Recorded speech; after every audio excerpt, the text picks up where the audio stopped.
بسم الله الرحمن الرحيم. الحمد لله نحمده ونستعينه ونستغفره ونؤمن به ونتوكل عليه ونعوذ بالله من شرور أنفسنا ومن سيئات أعمالنا. من يهده الله فلا مضل له ومن يضلله فلا هادي له. وأشهد أن لا إله إلا الله وحده لا شريك له وأشهد أن سيدنا ومولانا محمدًا عبده ورسوله أرسله إلى الناس كافة بشيرا ونذيرا وداعيا إلى الله بإذنه وسراجا منيرا. صلى الله تعالى عليه وعلى آله وأصحابه وأزواجه وذرياته وبارك وسلم تسليما كثيرا كثيرا. أما بعد، أعوذ بالله من الشيطان الرجيم. بسم الله الرحمن الرحيم. ولا تخزني يوم يبعثون يوم لا ينفع مال ولا بنون إلا من أتى الله بقلب سليم. وقال رسول الله صلى الله عليه وسلم: ألا إن في الجسد مضغة إذا صلحت صلح الجسد كله وإذا فسدت فسد الجسد كله ألا وهي القلب، أو كما قال علیہ الصلاۃ والسلام. معزز و محترم میری ماں بہنوں، ہمارے کان بار بار ایک جملہ سنتے ہیں کہ سوشل میڈیا نے معاشرے کے اندر بہت کچھ زہرناکی پھیلا رکھی ہے. بار بار آپ کے کانوں سے بھی یہ جملہ ٹکرایا ہوگا. اس وقت کی پھیلی ہوئی برائیوں اور فسادات کے اندر بہت مؤثر رول سوشل میڈیا کا رہا ہے. ہم یہ جملہ تو سنتے ہیں، لیکن بعض مرتبہ ہمارے ذہن میں ایک سوال پیدا ہوتا ہے کہ سوشل میڈیا کی وہ خانہ خرابیاں کیا ہیں جس کی وجہ سے ساری برائیوں کی نسبت اسی کی طرف کی جاتی ہے. معزز ماں بہنوں، میں آج کی مجلس کے اندر آپ ماں بہنوں کو یہی سمجھانا چاہوں گا کہ سوشل میڈیا کس طرح سے دین کے اندر خانہ خرابی پیدا کر رہا ہے. پہلی بات تو یہ ہے کہ یہ جملہ اپنی جگہ بالکل سچ ہے کہ مومنوں کے ایمان کے اوپر اس وقت سب سے زیادہ جو دھاوا بولنے والی چیز ہے وہ سوشل میڈیا کا برا استعمال ہے. آج سے 4-5 سال پہلے ہمارے علماء کا اپنا ماننا یہ تھا کہ اس وقت مسلمانوں میں جو ارتداد کی ہوا پھیل رہی ہے، مسلمان دین کھو کر دوسری طرف جا رہا ہے اور اللہ کی محبت کے بجائے دنیاوی محبت اس کے قلب کے اندر جگہ پا رہی ہے، اس کی بنیادی وجہ دنیاوی تعلیم ہے. اور بالکل سچ بھی تھا. چنانچہ ہماری نوجوان بچیاں کالج یونیورسٹیوں میں جا کر وہاں یک طرفہ دنیاوی علوم پڑھ کر دینی علوم سے بے بہرا ہو کر واقعی مرتد ہو رہی تھی، اور بڑی کھیپ عصری تعلیم کے برے اثرات کی وجہ سے ایمان کھو کر کفر کی طرف چلی گئی. اس میں کوئی شبہ نہیں. مگر 2-4 سالوں کے اندر ابھی علماء نے اپنا اوپینین بدل دیا. فرمایا کہ عصری تعلیم سے بھی زیادہ مؤثر لوگوں کے کفر کے اندر اگر پہلے نمبر پر کسی کو آج رکھا جا سکتا ہے تو وہ سوشل میڈیا ہے. اور یہ بھی اپنی جگہ اتنی ہی سچی حقیقت ہے جیسے پچھلے دنوں دنیاوی تعلیم کی زہرناکی سب سے پہلے نمبر پر ہونا وہ مسلم حقیقت تھی. چنانچہ اسی سوشل میڈیا کی وجہ سے آج ہماری خواتین کی ایک بڑی تعداد اپنا ایمان کھو کر کفر کی گھاٹیوں کے اندر ٹامکٹولیاں مار رہی ہیں، اور ایک کے بعد دوسری، دوسری کے بعد تیسری ایک لائن لگی ہوئی ہے.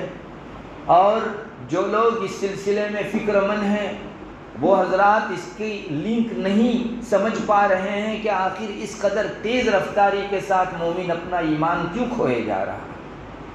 معزز ماں بہنوں، سوشل میڈیا یہ جو موبائل کے اوپر، نیٹ کے اوپر، مختلف ویب سائٹوں کے اوپر اور واٹس ایپ کے اوپر، فیس بک پر، انسٹاگرام پر اور نہ جانے الا بلا کتنی چیزیں نکلی ہوئی ہیں ان سب چیزوں کے اندر دکھائی جانے والی چیزیں، سنائی جانے والی چیزیں ہمارے دین و ایمان پر اثر کر رہی ہیں۔ یہ ہے سوشل میڈیا کی وہ زہرناکی جس نے مسلمانوں کو اللہ کا نہیں ہونے دیا، اور آج وہ غیروں کے ہاتھ میں اپنا ہاتھ نہیں دل دے کر کھوئے جا رہے ہیں۔ مجھے آج کی مجلس کے اندر آپ ماں بہنوں کو یہی سمجھانا ہے کہ سوشل میڈیا آخر ہمارے ایمان پر کس طرح سے کام کرتا ہے، جس کی وجہ سے یہ جملہ ہر ایک کی زبان پر ہے کہ سوشل میڈیا نے ہمارے ایمان کو، ہمارے دین کو، ہماری شریعت کو، ہمارے مذہب کو خراب کر رکھا ہے۔ مسلمان اسی سوشل میڈیا کی وجہ سے آج اپنی آخرت سے زیادہ اپنی دنیا کو دیکھنے لگا ہے۔ اسے اپنی نماز سے زیادہ اپنے دھندے اور بزنس سے محبت ہے۔ اسے اللہ کے رسول صلی اللہ علیہ وسلم کی سیرت کے بجائے ایکٹروں اور ایکٹرنیوں کے ساتھ زیادہ پیار ہے۔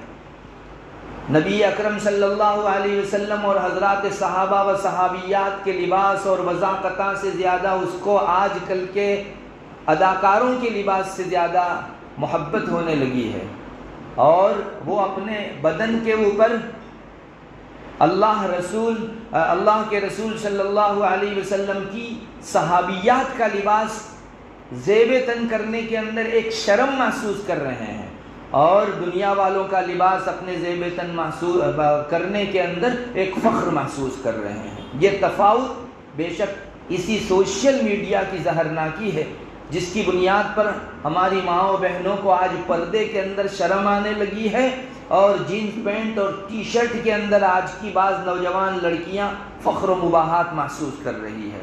معزز ماں بہنوں، یہ جملہ اپنی جگہ بالکل سچ ہے۔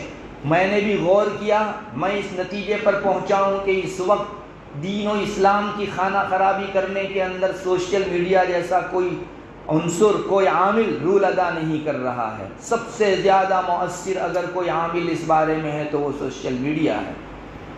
اب تھوڑا سا یہ سمجھ لیجئے کہ سوشل میڈیا کس طرح سے ہمارے دین پر دعویٰ بول رہا ہے۔ سب سے پہلی بات تو یہ ہے کہ انسان کے سارے بدن کے اندر مختلف اعضاء پھیلے ہوئے ہیں۔ تمام اعضاء کے اندر اللہ تبارک و تعالیٰ نے جس کو سب سے بڑا عضو بنایا ہے، یعنی جثے اور ڈیل ڈول کے اعتبار سے نہیں بلکہ اثر انداز ہونے کے ناطے سب سے بڑا سردار کے درجے کا جس کو عضو قرار دیا ہے وہ ہمارا دل ہے۔ نبی اکرم صلی اللہ علیہ وسلم کے ارشادات میں اس سلسلے میں اشارہ نہیں، صاف صراحت ملتی ہے۔ آپ نے اسی دل کو سرداری کا مقام دیا، اور اس پر کسی دلیل کی بھی ضرورت نہیں۔ ایک عامی سے عامی مسلمان مرد ہو یا خاتون اس حقیقت کو بڑی آسانی سے سمجھ پائیں گے۔ ہاتھ، پاؤں، سر، دھڑ، ان ساری چیزوں کے اندر اگر کسی کا حکم چلتا ہے، کسی کا فرمان چلتا ہے تو وہ بدن میں بیٹھے ہوئے مختصر سے دل کا چلتا ہے۔ عربوں کے یہاں تو بہت پہلے سے یہ مثل مشہور تھی، المرء باصغرہ بقلبہ وبلسانہ، انسان کی پہچان اس کے بدن کے سب سے چھوٹے دو عضو ہیں، ایک تو اس کا دل اور اس کی زبان۔ آپ زبان کا ناپ لگائیے اس کے پاؤں کے مقابلے میں، دل ایک مٹھی جتنا ہوتا ہے، وہ پاؤں کے مقابلے میں بہت چھوٹا ہے۔ لیکن عربوں کے یہاں کہا جاتا تھا انسان کی پہچان اس کے پاؤں نہیں، اس کا ہاتھ نہیں، اس کا پیٹ نہیں، اس کے مختلف بڑے بڑے اعضاء نہیں، بلکہ بدن کے اندر دھڑکتا ہوا یہ چھوٹا سا دل ہے۔ اسی کی وجہ سے انسان کی پہچان ہوتی ہے۔ اور آپ صلی اللہ علیہ وسلم نے تو انسان سے جتنے اعمال سرزد ہوتے ہیں ان سب کی نسبت اسی دل کی طرف فرمائی۔ شروع میں نے آپ کے سامنے جو نبی اکرم صلی اللہ علیہ وسلم کا ارشاد سنایا اس کا ترجمہ میں کیے دیتا ہوں، جس سے آپ کو اندازہ ہوگا کہ اسلام کی نگاہ کے اندر دل کا کیا مقام ہے۔ آپ صلی اللہ علیہ وسلم فرماتے ہیں، سنو، خبردار ہو جاؤ، انسان کے بدن کے اندر ایک گوشت کا لوتھڑا ہے، ایک گوشت کا ٹکڑا ہے۔ جب وہ گوشت کا ٹکڑا درست ہو جاتا ہے تو بدن کے سارے اعضاء درستگی پر چلنے لگتے ہیں، اور اگر وہ گوشت کا لوتھڑا بگڑ جاتا ہے، فاسد ہو جاتا ہے، تو بدن کے سارے اعضاء فاسد ہو جاتے ہیں اور بگڑنا شروع ہو جاتے ہیں۔ آپ صلی اللہ علیہ وسلم نے آخر میں اس ٹکڑے کی تعیین بھی فرما دی، الا وہی القلب، سنو، گوشت کا وہ لوتھڑا انسان کا دل ہے۔ اور ہم جانتے ہیں ہاتھ تب تک کسی چیز کی طرف نہیں بڑھتا جب تک دل کا آرڈر نہ آئے۔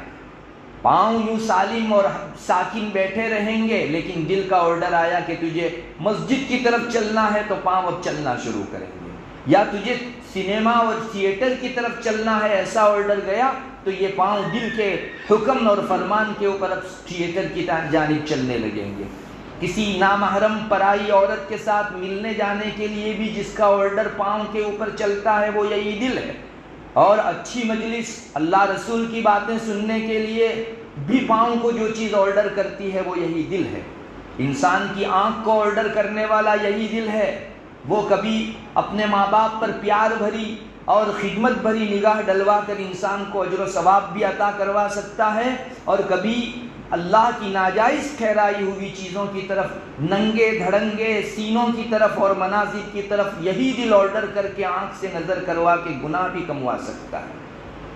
سارے ہی اعضاء کو دیکھ لیجئے، اس میں دل کا راج چلتا ہے، اسی کو سردار اور رئیس قرار دیا گیا ہے، اور دل کے آرڈر کے اوپر سارے اعضاء سمجھو خادمانہ کام کرتے ہیں۔ ایک خادم جس طرح اپنے مخدوم کے اشارے پر، ایک غلام اپنے آقا کے اشارے پر کام کرتا ہے، بالکل اسی طرح انسان کے دل کے اشارے پر چھوٹے سے بڑے سارے اعضاء بدن انسانی کے کام کرتے ہیں۔ اس میں کوئی شبہ نہیں، رسول اللہ صلی اللہ علیہ وسلم نے جس بات کے اوپر صراحت فرما دی اس میں کسی شک کی گنجائش ہو ہی نہیں سکتی۔ اب آپ یہ سمجھیے کہ انسان کے دل کو جب سردار کی حیثیت دی گئی تو یہ دل ہماری دنیا کے اندر ہم لوگ اس کو ایگزامپل دیں تو زمین کے درجے میں ہے۔ جیسے زمین میں اگر اچھا بیج بویا جاتا ہے تو اس سے تیار ہونے والا پودا اور تناور ہو کر درخت بننے والا بڑا شجر، یہ یا تو فائدہ مند ہوتا ہے یا زہریلا ہوتا ہے، اور اس میں پڑنے والے بیج کا بھی اثر ہوا کرتا ہے اور زمین کا بھی بہت بڑا اثر ہوا کرتا ہے۔ کتنی ہی جگہوں کے اوپر بڑے پاکیزہ اور نہایت ہی بہترین پھل والے بیج بوئے جاتے ہیں، لیکن زمین کی زہرناکی کی بنیاد پر وہاں وہ پودا پنپنے نہیں پاتا، پھولنے پھلنے نہیں پاتا، اور اچھے سے اچھے بیج کو زہر والا بنا کر یہ زمین چھوڑتی ہے۔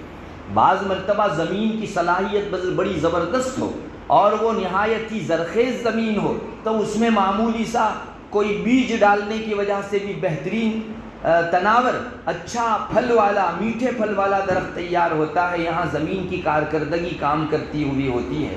معزز ماں بہنوں، زمین کی مثال اگر ہم کو دنیا کی چلتی پھرتی چیزوں میں لینی ہے، ہم زمین کے ذریعے سے لے سکتے ہیں۔ سمجھو ہمارا دل ایک زمین ہے، اس زمین کے اندر اگر اچھا بیج بویا گیا تو ایمان کا بہترین خوشنما لہلہاتا پودا باہر نکلے گا، اور اگر اسی زمین کی خانہ خرابی ہوئی اور اس میں ویرانہ آ گیا، فساد آ گیا، زہریلا پن آ گیا، یا برا بیج بویا گیا تو اس کے اوپر جو بھی درخت ہوگا وہ کانٹے والا ہوگا، انسان کے لیے زہر کا پیغام لانے والا ہوگا۔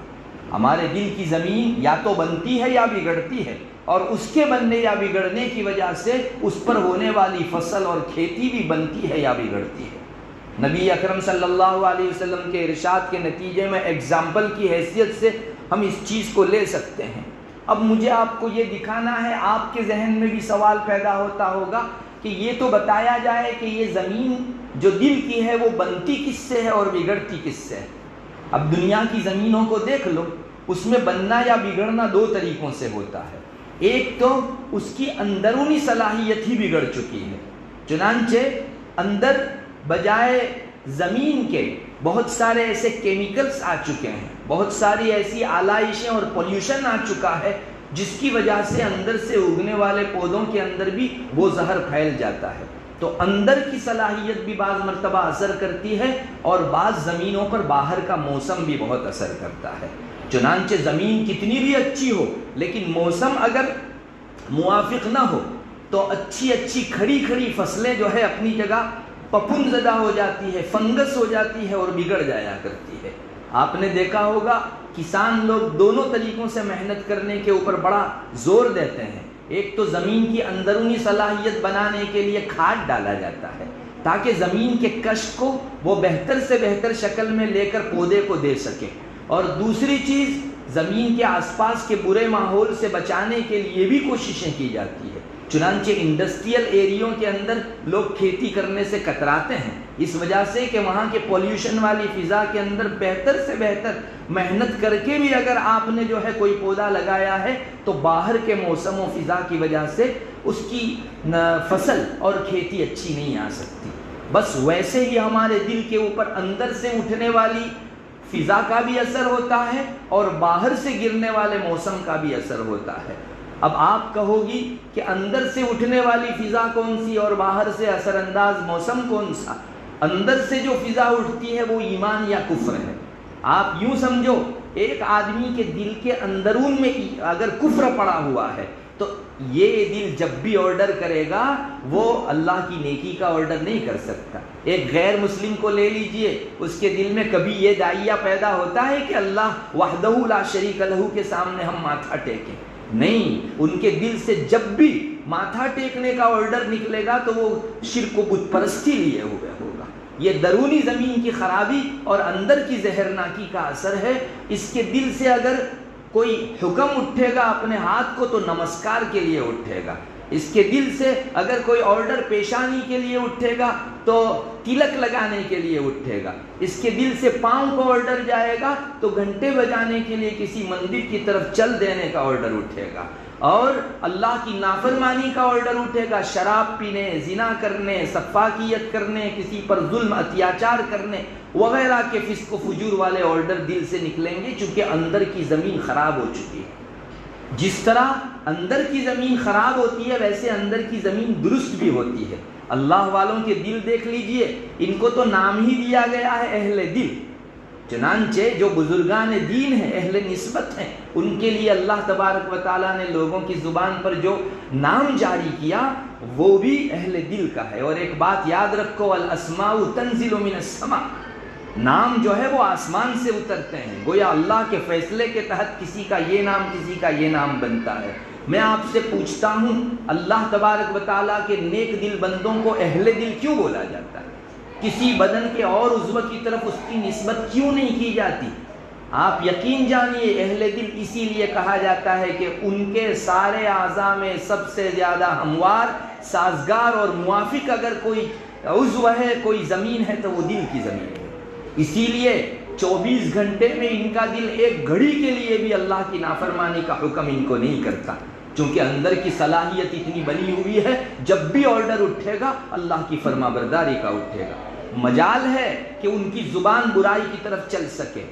اہل دل حضرات کا ہاتھ 24 گھنٹے میں آپ ڈھونڈ کر تھک جاؤ گے، ایک مرتبہ بھی خلاف حق نہیں اٹھے گا۔ ان کے قدم ایک گھڑی کے لیے بھی جو ہے خلاف حق نہیں اٹھیں گے۔ ہم لوگ اگر اپنے 24 گھنٹے کے اندر اچھی بات تلاش کرنا چاہیں تو محنت کر کے شاید تلاش کر سکتے ہیں، لیکن ان کے دل کی زمین اتنی ہموار ہو چکی ہوتی ہے، اتنی سازگار ہو چکی ہوتی ہے کہ ان میں برائی ڈھونڈنی ہو تو انسان تھک جائے۔ میری معزز ماں بہنوں، تفاوت کہاں سے آیا؟ یہ ایک کافر جس کی ہر حرکت کفرانہ، مشرکانہ، اور ایک اہل دل جس کی ہر حرکت میں اللہ کا رنگ ٹپکتا نظر آتا ہے۔ تفاوت یہیں سے اندر کی زمین اور اس کی صلاحیت، اس کی اہلیت، اس کی لیاقت کے بننے اور بگڑنے کا تفاوت۔ معزز ماں بہنوں، جس طرح اندر کے فضا کا بھی بہت بڑا اثر رہتا ہے ویسے باہر کے موسم کا بھی بہت بڑا اثر ہے، اور مجھے اس وقت آپ کو یہی دکھانا ہے کہ باہر کا موسم بھی کبھی کبھی زمین کی اندرونی صلاحیت پر اثر انداز ہو کر اس کے اچھے پن کو برائی سے بدل دیا کرتا ہے۔ اب آپ کہو گی کہ ہمارے دل کی اس زمین کے اوپر باہر سے تو ایسا کون سا اثر جاتا ہے جس کی بنیاد پر اللہ تبارک و تعالیٰ کے یہاں یہ دل بگڑا ہوا کہا جاتا ہے اور یہ دل سدھرا ہوا کہا جاتا ہے؟ یہاں رک کر میں آپ ماں بہنوں کو یہ کہوں گا کہ اللہ تبارک و تعالیٰ کے یہاں محشر کے میدان میں، برزخ میں اور مختلف مراحل کے اندر اگر آپ کو کامیابی چاہیے ہے، اللہ تعالیٰ نے قرآن میں اعلان کر دیا ہے جو صحیح سالم دل لے کر آئے گا اس کو آگے بڑھنے دیا جائے گا، ورنہ اس کو روک کر اس کی پرشش کی جائے گی، مواخذہ کیا جائے گا، پکڑ کی جائے گی اور ممکن ہے اس پر سزا مرتب ہو۔ اللہ تبارک و تعالیٰ نے کامیابی کے لیے ایک بنیادی شرط لگائی ہے، ہمارے یہاں آنا ہو تو سلامتی والا دل لے کر آؤ۔ چنانچہ حضرت ابراہیم علیہ نبینا علیہ السلام جو توحید کے علمبردار تھے اور توحید کا ایسا نشان تھے کہ قرآن کریم جب بھی سارے انبیاء کے بیچ توحید کی بات ذکر کرنا چاہتا ہے تو خصوصی طور پر حضرت ابراہیم علیہ نبینا علیہ السلام کو وہ پیش کرتا ہے. ان کی ایک دعا ہے جس کو میں نے شروع میں آپ کو پڑھ سنایا. وہ دعا مانگ رہے ہیں وَلَا تُخْزِنِي يَوْمَ يُبْعَثُونَ، اے اللہ جس دن سارے لوگوں کو محشر کے میدان میں اٹھا کر تو جمع کرے گا اس دن میری رسوائی مت کیجیے. کون سا دن ہوگا وہ؟ یوم لا ينفع مال ولا بنون، جس دن یہ مال، یہ حویلیاں، یہ کوٹھیاں اور مختلف قسم کے کمائے ہوئے دنیا کے اعیان و اشیاء کام نہیں آئیں گے، اور نہ ہی ہماری اولاد اور ہماری فیملی کام آئے گی. الا من اتى اللہ بقلب سلیم، اس دن وہ آدمی کامیاب ہوگا جو سلامتی والا دل لے کر آئے.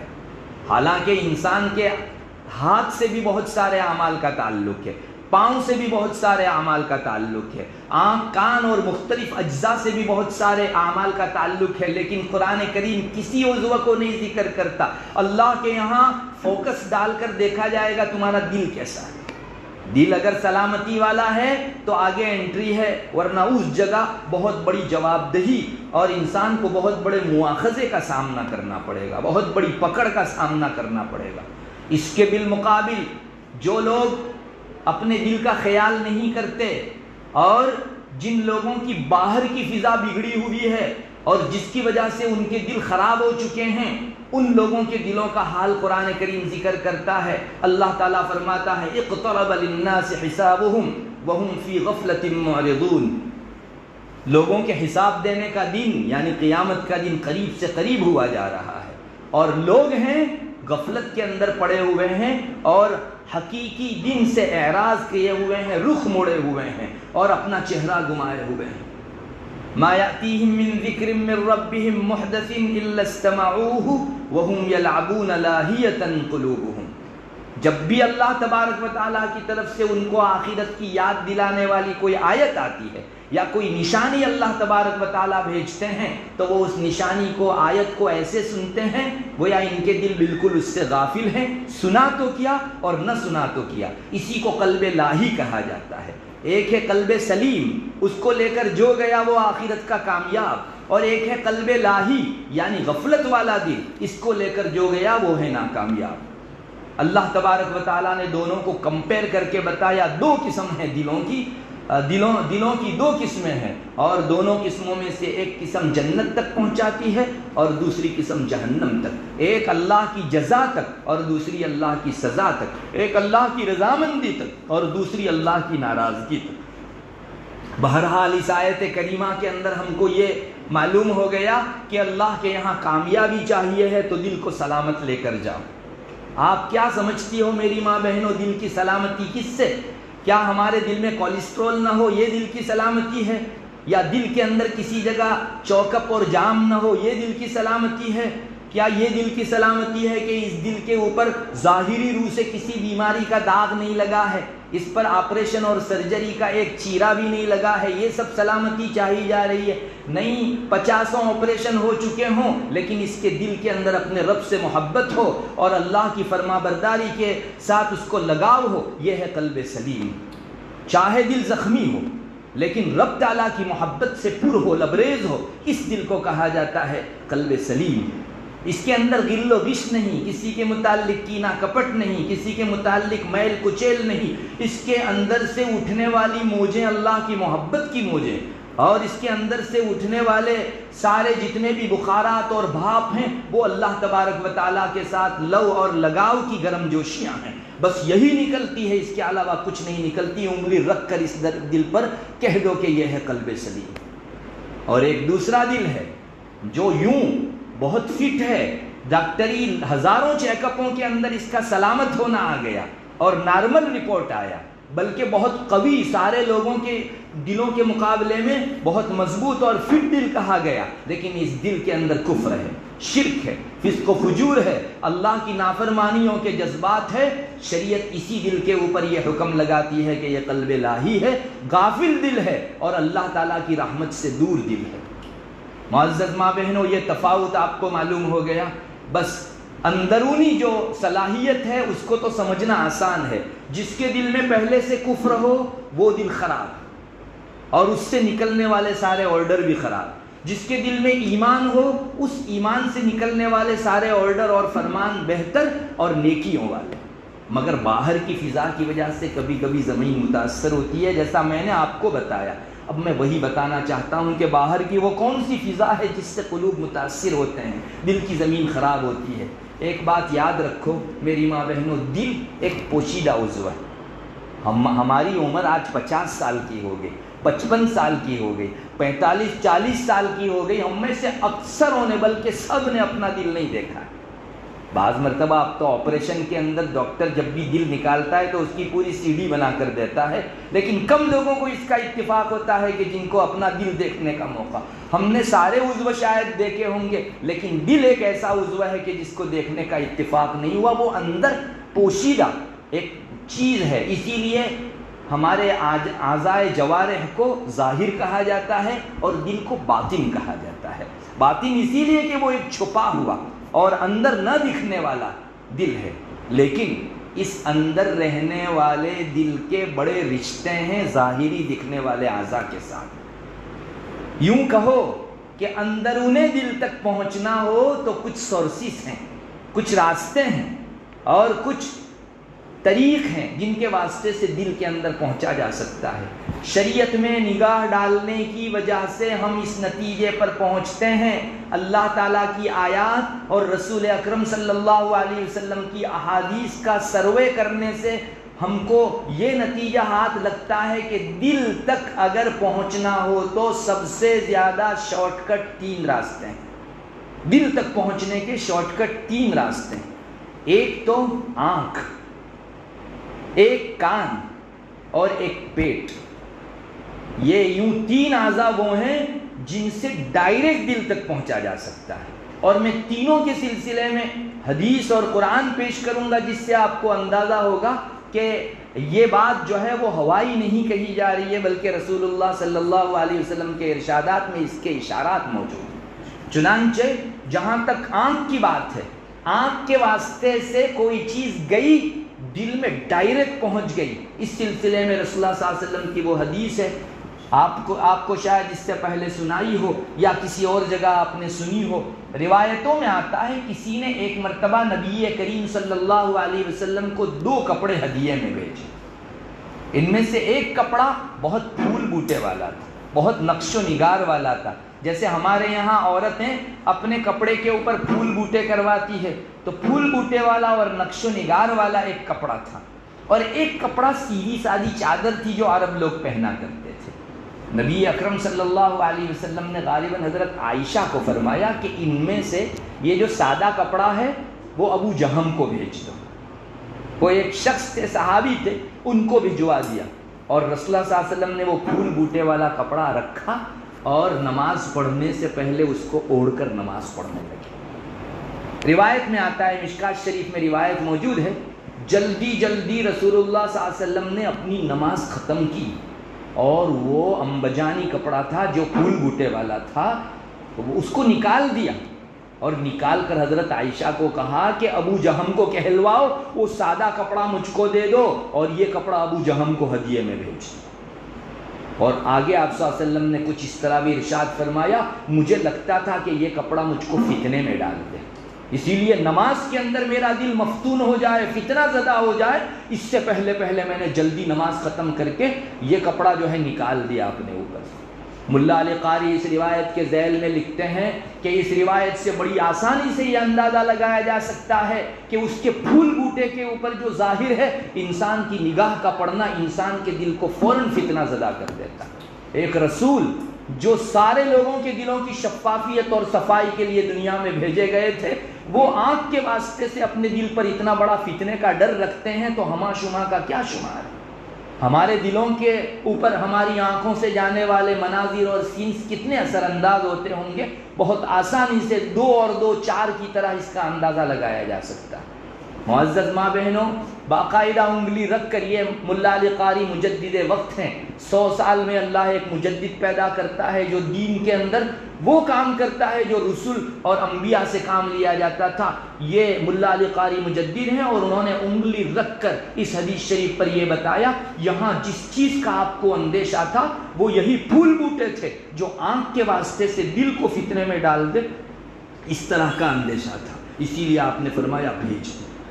میری ماں بہنوں، میں تھوڑا سا ساتھ میں آپ کو یہ بھی کہتا چلوں گا کہ ہم جو لائٹلی اور نہایت ہی نارملی سارے سینس کو اور موبائل کے اوپر سوائپ کرتے ہوئے مختلف شارٹ کلپوں کو دیکھتے جاتے ہیں اور بڑی آسانی سے ہضم کرتے جاتے ہیں، اس آئینے میں مومن اپنا دل دیکھے، ایک رسول صرف پھول بوٹوں کی بنیاد پر اپنے دل کے فتنہ زدہ ہونے کا اندیشہ محسوس کرے، تو کیا اس طرح سے دکھائی جانے والی ننگی تصویریں، فلموں اور سیریلوں پر مشتمل سینس، مردوں اور عورتوں کی معاشقہ بازیاں اور نہ جانے کیسی کیسی چیز جس کو ہم بڑی لائٹلی اپنی آنکھوں سے بھر لیتے ہیں، ہمارے دل کو کیا خراب نہیں کرتی ہے؟ اور یہیں سے نتیجہ نکالنا بھی آسان ہو جاتا ہے کہ آخر 25 سال ایک مسلم گھرانے کے اندر اپنی زندگی مومنانہ بتانے والی عورت ایک گھڑی کے اندر لوگوں کا شکار کیوں ہو جاتی ہے؟ دل جب زخمی ہوتا ہے تو 1 سے 2 زخم، 2 سے 4 زخم، 4 سے 8 زخم، 50 زخم اس کمزور عضو کے اوپر پڑتے ہیں، اور انسان کا باطن خراب سے خراب ہوتا جا رہا ہے، تو پھر ایک دن اگر ارتداد کی فضا قائم نہیں ہوگی تو اور کس چیز کی فضا قائم ہوگی؟ بہت آسانی کے ساتھ یہ چیز دیکھی جا سکتی ہے۔ بہرحال یہ ایک عضو ہے، رسول اللہ صلی اللہ علیہ وسلم نے کوئی بہت غور سے نماز میں نہیں دیکھا ہوگا، بلکہ اچکتی نظر سے نماز کے اندر وہ نقش نگار دیکھے گئے ہوں گے، مگر اس کا اثر آپ خود اتنا بتاتے ہیں کہ دل فوراً متاثر ہو گیا۔ ایک دوسری چیز ہے، دوسرا سورس ہے جس سے دل تک فوراً پہنچا جا سکتا ہے، وہ ہے کان۔ نبی اکرم صلی اللہ علیہ وسلم کے ارشادات میں اس طرف بھی اشارہ ملتا ہے، چنانچہ آپ صلی اللہ علیہ وسلم ایک روایت میں ایک ارشاد میں فرماتے ہیں، ان الغنا ينبت النفاق في القلب كما ينبت الماء الزرع او كما قال علیہ الصلوۃ والسلام۔ آپ صلی اللہ علیہ وسلم ایک ایگزامپل دے رہے ہیں، ابھی بارش کا موسم ہے، بارش کے موسم سے پہلے آپ ماں بہنوں کی آنکھیں ہر سال دیکھتی ہوگی، زمین اتنی سوکھی ہوتی ہے کہ اس کے اوپر ڈھونڈنے کے باوجود بھی ایک ہرا گھاس نہیں ملتا، بلکہ زمین پھٹ جاتی ہے تپش کی وجہ سے، اس پر پودا اگنے کا کوئی ظاہری چانس بھی نظر نہیں آتا، مگر آپ ہی کی آنکھیں یہ بھی دیکھتی ہوگی کہ ایک پہلی بارش ہوئی اور 2-4 روز میں تو وہی زمین ایک ہریالی چادر اوڑھ لیتی ہے، اس طرح سے لہلہاتی ہو جاتی ہے۔ یعنی بہت مختصر سے عرصے کے اندر بارش کا پانی زمین کو ہرا کر دیتا ہے۔ اس تیزی بتانے کے لیے یہ ایگزامپل دیا جاتا ہے کہ بارش جس طرح سے تیزی کے ساتھ زمین کو ہریالی کر دیتی ہے، آپ صلی اللہ علیہ وسلم اس ایگزامپل کو لے کر امتیوں کو فرما رہے ہیں، کان کے واسطے سے دل میں جانے والا گانا اتنا جلدی دل میں نفاق پیدا کرتا ہے جس طرح سے زمین پر گرنے والی بارش آنن فانن زمین کو ہریالی کر دیتی ہے۔ معزز ماں بہنوں، آدمی تھتھر جائے، کپا جائے، ڈر کے مارے اس کا بدن جو ہے وائبریٹ ہونے لگے، اس درجہ انسان کو چونکا دینے والی یہ حدیث ہے۔ کان کے واسطے سے جو گیا وہ دیری سے نہیں، ڈیلے ہو کر نہیں، تاخیر سے نہیں، آپ صلی اللہ علیہ وسلم نے باقاعدہ تیزی کی مثال دے کر فرمایا، اور دل کے اندر کوئی چھوٹی چیز پیدا نہیں کرتا گانا بجانا، نفاق پیدا کرتا ہے۔ اس دنیا میں کفر و شرک سے بھی بدترین اگر کوئی چیز ہے تو وہ نفاق۔ اللہ تبارک و تعالیٰ کے یہاں جہنم کے درکات ہیں، جو جتنا بڑا مجرم ہوگا اس کو نیچے کے درجے میں رکھا جائے گا، اس سے بڑے مجرم کو اور نیچے، اس سے بڑے مجرم کو اور نیچے۔ جانتی ہو سب سے نچلے درجے میں جہاں سے یہ جہنم کا ٹیمپریچر نکلتا ہے اور آگ جہاں سے سلگتی ہے، اس نچلے طبقے کے اندر ڈائریکٹ جن کو آگ لگے وہاں کن کو رکھا جائے گا؟ قرآن اعلان کرتا ہے ان المنافقین فی الدرک الاسفل من النار، جہنم کے سب سے نچلے طبقے کے اندر منافقوں کو رکھا جائے گا۔ یہ گانا بجانا کان میں پڑا نہیں کہ دل کے اندر اس قدر بڑی خانہ خرابی کر دیتا ہے کہ فسق و فجور نہیں، ضلالت و گمراہی نہیں، کفر و شرک نہیں، بلکہ نفاق و منافقت پیدا کرتا ہے۔ میری ماں بہنوں، یہاں بھی میں رک کر آپ ماں بہنوں کو کہوں گا، سوشل میڈیا پر چلنے والی چیزیں ہم کتنی آسانی سے اپنے کان میں ڈال دیتے ہیں، کیا ہم نے کبھی غور کیا کہ اس قدر آسانی سے جانے والی یہ چیز ہمارے دل کی پوری زمین کو خراب کر سکتی ہے، اور چھوٹے درجے کی خرابی نہیں، ڈائریکٹ زہر میں کنورٹ کر سکتی ہے، آج تک کے اسلامی جذبات کو عین کفر میں پلٹا سکتی ہے، ارے کفر کیا اس سے بھی گھٹیا چیز نفاق کے اندر کنورٹ کر سکتی ہے۔ معزز ماں بہنوں، نبی کریم صلی اللہ علیہ وسلم کے اس ارشاد سے ہم کو یہ بھی پتہ چلتا ہے کہ دل تک پہنچنے کا سب سے تیز ترین، سب سے پہلا سورس اگر آنکھ ہے تو دوسرے نمبر کا سورس کان ہے، تیسرے نمبر پر جو دل پر اثر انداز ہوتا ہے وہ انسان کا پیٹ ہے۔ ہمارے پیٹ میں جانے والی غذا اور دل میں پیدا ہونے والے خیالات میں چولی دامن کا تعلق ہے۔ چنانچہ میں نے جو شروع میں آپ کو نبی کریم صلی اللہ علیہ وسلم کا ارشاد سنایا، الا ان فی الجسد مضغہ، یہ در حقیقت ایک لمبی حدیث کا مختصر سا ٹکڑا ہے۔ حضرت نعمان ابن بشیر رضی اللہ تعالیٰ عنہ نبی اکرم صلی اللہ علیہ وسلم کے صحابی ہیں، وہ نبی کریم صلی اللہ علیہ وسلم کا ایک لمبا ارشاد نقل کرتے ہیں جس میں شروع میں یہ آیا الحلال بین والحرام بین وبینہما مشتبہات، دنیا میں جتنی حلال چیزیں ہیں وہ سب بھی واضح کر کے کھول کھول کر بیان کر دی گئی، جو حرام چیزیں ہیں ان کو بھی شریعت میں کھول کھول کر بیان کر دیا گیا، ان دونوں کے درمیان میں کچھ شبے والی چیزیں ہیں۔ آگے آپ فرماتے ہیں جو شبے والی چیز سے بچ گیا اس نے اپنے دین کو بھی محفوظ کر لیا اور اپنی عزت کو بھی محفوظ کر لیا، اور جو باڑے کے قریب گیا تو ممکن ہے کہ باڑے میں اس کا قدم پڑ جائے، یعنی شبہے میں گیا تو دوسرا قدم حرام میں پڑ جائے، اس کے خوب چانسز ہیں۔ اس طرح کا ایگزامپل دینے کے بعد آخر میں آپ فرماتے ہیں الا ان فی الجسد مضغہ، سنو انسان کے جسم اور بدن کے اندر ایک گوشت کا لوتھڑا ہے، جو پوری حدیث میں نے ترجمہ کر کے آپ کو سنا۔ محدثین فرماتے ہیں کہ اس حدیث کے شروع کے اندر حلال حرام یعنی کھانے پینے کے مسئلے کو ذکر کیا، اور آخر روایت میں دل کا تذکرہ کیا گیا۔ اب کھانے پینے کے ساتھ دل کا کیا جوڑ؟ ملا علی قاری فرماتے ہیں اللہ کے رسول صلی اللہ علیہ وسلم اس حدیث میں یہ بیان فرمانا چاہتے ہیں کہ حلال گیا تو اس سے نورانی فضا اٹھے گی اور دل کے اردا گرد چھا جائے گی، اور ایک اچھا نورانی ماحول دل کے اندر قائم ہوگا جو تمہارے دل کو قلب سلیم بنا دے گا اور اچھے آرڈر نکلواوے گا۔ اور اگر پیٹ میں جانے والی غذا اللہ کی ناراضگی والی، شبے والی، شکوک والی حرام گئی تو یہیں سے اندھیریاں اٹھے گی جو آپ کے دل کے اردا گرد چھا جائے گی، اور اللہ سے جو آپ کا کانٹیکٹ ہے اس کو متاثر کرے گی، آپ کی جو نسبت ہے اس کو گہن لگا دے گی۔ جیسے سوریہ گرہن ہوتا ہے، سورج کے بیچ زمین آ جاتی ہے یا جو بھی چیز آ جاتی ہے جس کی وجہ سے اس کی روشنی کو گہن لگ جاتا ہے، بس ویسے ہی اللہ اور بندے کی نسبت کے بیچ یہ پیٹ میں جانے والی بری غذا آ جاتی ہے اور اللہ کی نسبتوں کے انوارات و تجلیات مات پڑ جاتے ہیں یہاں پہنچتے پہنچتے، اس لیے کہ بیچ میں ایک حجاب آ گیا، بیچ کے اندر ایک پردہ پڑ گیا اور وہ پیٹ میں جانے والی حرام غذا ہے۔ کیا سمجھا جا سکتا ہے میری ماں بہنوں اس حدیث شریف سے؟ پیٹ میں جانے والی غذا سے دل کی فضا تیار ہوتی ہے، یا تو بنتی ہے یا بگڑتی ہے۔ حلال غذا گئی تو دل کی فضا بن کے ایمان اور نورانی، ایمان والی اور نورانی بنے گی، اور اسی پیٹ کے اندر اگر حرام غذا گئی تو پھر اس دل کے اردا گرد اندھیری اور تاریکی چھائے گی۔ میری ماں بہنوں، ان تین اعضاء کے ذریعے سے انسان کا دل بہت متاثر ہوتا ہے۔ آپ نے دیکھا کہاں دل ساروں کا سردار ہے اور سب پر اثر انداز ہے، لیکن دل تک پہنچنے کے لیے انہی اعضاء میں سے بعض عضو بہت نزدیک کے اور شارٹ کٹ راستے ہیں جس میں کوئی چیز ڈالو اور سیدھی دوسرا قدم جو ہے اس کا دل کے اوپر پڑتا ہے۔ معزز ماں بہنوں، اس سے آپ کیا اندازہ لگا سکتی ہو؟ آج ہماری آنکھ کے واسطے سے ہمارے دل میں ہم لوگ چیزیں بھرتے ہوئے بالکل ڈرتے نہیں، کان کے واسطے سے اچھی چیز جائے بری چیز جائے میرے ایمان و روح کی خانہ خرابی کرے یا اس کی بالیدگی اور پنپنے کا سامان کرے، اس سے بالکل قطع نظر ہم لوگ بے تحاشا اپنی آنکھ اور دل سے چیزیں بھرتے ہیں۔ پیٹ کے اندر جانے والی غذا کے حوالے سے بھی ہم اتنے ہی زیادہ لاپرواہ ہو گئے ہیں، بے درکار ہو گئے ہیں۔ لیکن مجھے اس وقت ان دونوں چیزوں کو چونکہ سوشل میڈیا سے تعلق ہے اس لیے مجھے پہلی دو چیزیں بیان کرنا ہے۔ یہ ایک مستقل ٹاپک ہے، پیٹ میں جانے والی غذا کا خیال رکھو تاکہ دل کے اوپر چڑھنے والی اور طاری ہونے والی کیفیت اچھی ہوا کرے۔ بہرحال آنکھ اور کان جس کے واسطے سے ہمارے دل کی فضا خراب ہوتی ہے، کیا ہم ان دونوں کے تعلق سے اتنے چوکنا ہیں جتنا ہمارے منہ سے کوئی چیز ہمارے پیٹ میں جائے اس سلسلے میں چوکنا ہے؟ آج ہمارے معاشرے میں سے کوئی آدمی پکڑ کر ہم کو زہر کا پیالہ پلانا چاہے تو ہم اپنا پورا زور ختم کر دیں گے، ایک مرتبہ منہ میں قطرہ بھی نہ جائے اس سلسلے میں ایڑی چوٹی کا زور لگا دیں گے۔ کیوں؟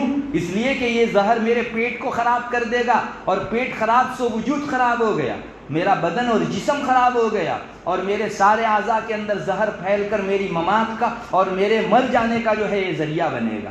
تو ہمارے منہ سے ہم زہر نہیں جانے دیتے۔ اگر آپ کے کان کے اندر کوئی آدمی چنگاری ڈالنا چاہے تو آپ ڈالنے دیں گے؟ ہمارے بدن کے سارے عضو کے اندر یہ ظاہری خانہ خرابی کرنے والی چیزوں کے تعلق سے ہم بڑے الرٹ ہیں، کوئی آدمی ان چیزوں میں سے ایک ذرہ بھی داخل کرنے نہیں دیتا۔ ارے 5 آدمی پکڑ کر منہ میں اگر انگارہ ڈالنا چاہے تو آدمی سارا زور لگا دے گا، لیکن اس کے مقابلے میں ہمارے دل تک انگارہ پہنچایا جا رہا ہے ناچ گان کا، آنکھ کے واسطے سے، اور گانوں کا کان کے واسطے سے، برے سینس کا، برے مناظر کا ہماری آنکھوں کے واسطے سے۔ سوشل میڈیا میں کسی دلیل کی ضرورت نہیں ہے کہ ہر قسم کی الا بلا چیزیں ہوتی ہیں، بلکہ اچھائیوں سے زیادہ برائیاں ہماری شارٹ کلپوں کے اندر جو ہے آپ دیکھنے کو ملتی ہے۔ آپ ایک مرتبہ تجربہ کر کے دیکھ لیجئے، 10 کلپیں ہوگی، ان میں آپ کی دنیا اور آخرت کے فائدے سے وابستہ چیزوں کے مقابلے میں ان کی خانہ خرابی کا سامان زیادہ ہوگا۔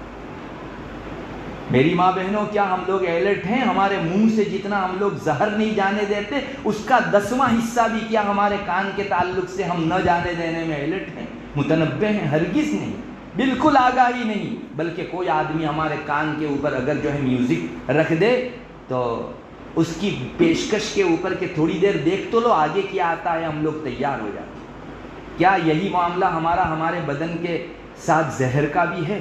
کوئی کہے کہ تھوڑا منہ میں رکھو تو صحیح، 2-5 منٹ نکال دینا اور کلی کر دینا، کوئی ایک بھی ہم میں سے ہے جو اتنا تجربے کے لیے رکھنا چاہے؟ یہاں تو تجربہ کیا، آدمی باقاعدہ خود سوائپ کر کے اس کو اپنے کان سے بھرتا ہے۔ اور کیا مرد، کیا عورت، کیا بچے، کیا بوڑھے، مسلمانوں کے طبقے کے سارے لوگ، اوروں سے ہم کو بحث نہیں ہے، مسلمان بڑی آسانی کے ساتھ، خوشی کے ساتھ، انجوائے کے ساتھ، فن کے ساتھ جو ہے یہ چیزیں اپنے اندر داخل کرتا ہے۔ یہ کیا بتاتا ہے؟ ہم کو ہمارے پیٹ کی جتنی فکر ہے اتنی بھی فکر ایمان کی نہیں ہے۔ ہم کو ہمارے بدن اور ڈھانچے کی جتنی فکر ہے اس سے 10واں حصہ بھی ہماری روح کی ہم کو فکر نہیں ہے۔ ارے زیادہ سے زیادہ زہر جائے گا، آپ کا یہ ظاہری وجود ڈھل جائے گا اور ایک موت ہو جائے گی، لیکن اس طرح کے زہر جو دل کو خراب کرتے ہیں، ایمان کو خراب کرتے ہیں، وہ اگر اندر گیا تو بدن کے سارے اعضاء کے سلامت رہنے کے باوجود یہ آدمی زندہ جاوید لاش ہے، جیتی جاگتی لاش ہے۔ روحانی اعتبار سے اللہ تعالیٰ کے یہاں اس کی کوئی قدر نہیں۔ ارے آپ نے دیکھا ہوگا روایتوں میں آتا ہے ذکر کرنے والا زندہ اور ذکر نہ کرنے والا مردہ ہے۔ آدمی چل پھر رہا ہے، دوڑ گھوم رہا ہے، لیکن اللہ کے یہاں یہ مردہ ہے۔ کیوں؟ اس لیے کہ اللہ کے یہاں جس کو زندگی سمجھا جاتا ہے، یعنی دل کے اندر اللہ کی یاد کا ہونا، یہ نہیں ہے، تو پوری دنیا چاہے اس کو زندہ کہے، اللہ کے یہاں یہ مردہ کہا جائے۔ وہاں زندہ ہونے اور مردہ ہونے کے معیارات اور ہیں، وہاں کے ماپدنڈ اور ہے۔ آپ کا دل مردہ کہا جائے گا جب آپ کے ایمان کو لے اڑنے والی زہرناکی آپ نے اپنے اندر بھری ہو، چاہے آنکھ کے واسطے سے بھری ہو، چاہے کان کے واسطے سے بھری ہو، یا کسی اور عضو کے واسطے سے۔ میری ماں بہنوں، میں آپ کو پوچھوں گا، کیا ہمارے یہاں ہم لوگ جب موبائل کھول کر، نیٹ کھول کر دیکھنے کے لیے بیٹھتے ہیں تو اس کا کبھی خیال رکھتے ہیں کہ ہمارے دل کے اندر یہ کتنی ویرانی برسائے گا؟ صحابہ، خود رسول اللہ صلی اللہ علیہ وسلم کتنے الرٹ تھے۔ آپ کو ایک قصہ تو میں نے وہ ابو جہم والا سنا دیا۔ یہی میوزک، کوئی کلپ نہیں ہوتی جو میوزک کے بغیر پوری ہوتی ہو۔ 2-4 کو چھوڑ کر، شاذ و نادر کو چھوڑ کر، اکثر چیزوں کے اندر پیچھے بیک ساؤنڈ کے طور پر کم سے کم میوزک ضرور ہوتا ہے۔ ہم بڑی آسانی سے سن لیتے ہیں، ہم تھوڑی میوزک سنتے ہیں، ہم تو یہ چیز دیکھتے ہیں۔ ارے زہر چاہے شعوری طور پر گیا ہو یا لا شعوری طور پر، جان بوجھ کر گیا ہو یا بھول سے، بہرحال بدن کو خراب کرے گا وہ۔ اب یہ گانا کتنی بری چیز تھی اور ایمان میں کتنی زیادہ ہلچل مچانے والی چیز تھی. ایک قصہ ذکر کرتا ہوں حدیث شریف کا, آپ کو اندازہ ہوگا کہ ہمارے بڑے جتنا ڈرتے تھے اتنے ہی ہم غافل ہیں. چنانچہ ایک مرتبہ حضرت عبداللہ ابن عمر رضی اللہ تعالیٰ عنہما اپنے ایک شاگرد نافع کے ساتھ تشریف لے جا رہے تھے. یہ ان کے آزاد کردہ غلام بھی تھے اور اللہ تعالیٰ نے حضرت نافع کے واسطے سے حضرت عبداللہ ابن عمر کے علوم دنیا میں پھیلائے. حضرت عبداللہ ابن عمر کہا کرتے تھے کہ اللہ تعالیٰ نے نافع دے کر, میرا غلام دے کر مجھ پر احسان فرمایا کہ میری حدیثیں جو رسول اللہ صلی اللہ علیہ وسلم سے میں نے سن رکھی تھی وہ چہار دانگ عالم میں اسی غلام کے واسطے سے جسے میں نے آزاد کیا پھیلے. یہ نافع چھوٹے تھے. عبداللہ ابن عمر اپنی عمر کو پہنچ چکے تھے, جا رہے تھے, دور سے میوزک کی آواز سنی, شاید بانسری کی آواز تھی. حضرت عبداللہ ابن عمر رضی اللہ تعالیٰ عنہ نے دونوں ہاتھ کی شہادت کی انگلی اپنے کانوں میں ٹھونس دی تاکہ میوزک بھول سے بھی اندر نہ جانے پائے. اور نافع کو پوچھتے رہے, چلتے رہے, نافع کو پوچھتے رہے آواز آ رہی ہے. نافع جب تک کہتے رہے کہ جی آواز آ رہی ہے, ابن عمر نے انگلی نہیں نکالی. اور جب نافع نے کہا حضرت اب آواز بند ہو گئی ہے, تب اپنے کان سے انگلی نکالی. میوزک کی آخر وہ بری تاثیر کیا تھی جس سے ابن عمر اتنا چونکتے تھے. اور ابن عمر رضی اللہ تعالیٰ عنہ نے پھر فرمایا کہ میں بھی چھوٹا تھا, رسول اللہ صلی اللہ علیہ وسلم کے ساتھ ایک مرتبہ اسی طرح جا رہا تھا, ایک جگہ سے میوزک کی آواز آنے لگی, رسول اللہ صلی اللہ علیہ وسلم نے ایسے ہی اپنے کان مبارک میں انگلیاں ٹھونس دی جس طرح سے آج میں نے ٹھونس دی. اور آپ مجھے پوچھتے رہے کہ عبداللہ آواز آ رہی ہے گانے کی, جب تک میں کہتا رہا کہ آواز آ رہی ہے آپ نے انگلی نہیں نکالی. اور جب میں نے کہا حضرت آواز بند ہو گئی ہے, تب آپ صلی اللہ علیہ وسلم نے انگلی اپنے کان سے نکالی. میری ماں بہنوں, گانے کو بڑی آسانی سے سن لینے والی ہم مسلمان ماں بہنیں اس جگہ جا کر تھوڑا سا غور کریں.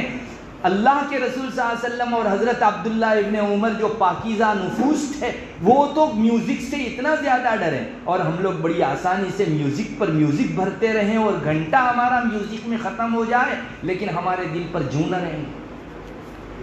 کیوں ہمارے لیے اتنے اطمینان کی چیز ہو گئی کہ ہم لوگوں کو گانے بجانے کی خانہ خرابی کا کوئی ڈر نہیں ہے, اور اللہ کے رسول کو ڈر تھا صلی اللہ علیہ وسلم.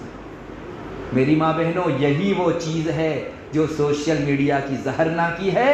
کان کے واسطے سے مسلسل جانے والے یہ بری صدا, بری ندا, برے آواز, اور آنکھ کے واسطے سے دل میں جانے والے یہ برے سینس, یہ ہمارے دلوں کی فضا کو, دلوں کی زمین کو بگاڑ رہے ہیں, زہریلا بنا رہے ہیں. اور یہی زہریلا پن ارتداد کی شکل میں پودے نہیں, بڑے بڑے تناور درخت نکال رہا. پھر کیا تعجب ہے جس بچی کے دل میں 50 مرتبہ اس طرح کا گانا پڑ چکا ہو, جس کے ایک مرتبہ سننے سے اللہ کے رسول صلی اللہ علیہ وسلم اتنا ڈرتے تھے, حضرت عبداللہ ابن عمر اتنا ڈرتے تھے. 50 مرتبہ جس کے دل کے اندر اس طرح کے جو ہے برے اثرات پہنچ گئے, اس کے دل کے اندر آخر کفر کی موجیں نہیں اٹھے گی تو اور کیا اٹھے گی. میری ماں بہنوں, ڈرو. سوشل میڈیا کا فتنہ اتنا بے دریغ بے تحاشا ہو چکا ہے, ٹھاٹھے مارتے سمندر کی طرح, امڑتے سیلاب کی طرح بہت سو کے ایمان کو لے ڈوبنے کے لیے جو ہے بالکل تیار بیٹھا.